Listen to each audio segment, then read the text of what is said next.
আপনারা দেখতেছেন আমরা শিটিং করার পরে এক দেড় বক্স লাগানো হয়েছে, এরপরে সাইনা টালি লাগাচ্ছি শিটের উপরে।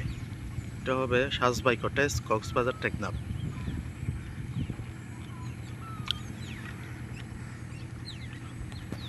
এই যে এইপারে দেখতে পাচ্ছেন, এটা হচ্ছে বক্স লাগাইছি শিটের উপরে, এরপরে এটাতে টালি লাগানো হয়েছে। এখন আমাদের ফাইনাল ফিনিশিংয়ের কাজ চলতেছে। টালির উপরে সিমেন্ট দিয়ে গ্রিজ ক্যাপটা আটকা দেওয়া হয়েছে এবং সেটাতে পিক্সেল দিয়ে পরিষ্কার করা হচ্ছে। এখন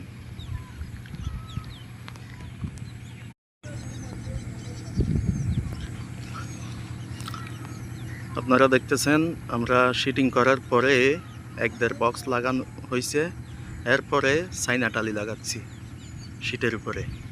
এটা হবে সাজবাই কটেজ, কক্সবাজার টেকনাফ।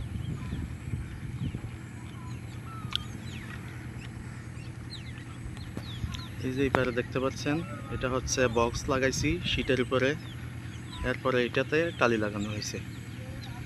এখন আমাদের ফাইনাল ফিনিশিংয়ের কাজ চলতেছে। টালির উপরে সিমেন্ট দিয়ে গ্রিজ ক্যাপটা আটকা দেওয়া হয়েছে এবং সেটাতে পিক্সেল দিয়ে পরিষ্কার করা হচ্ছে এখন।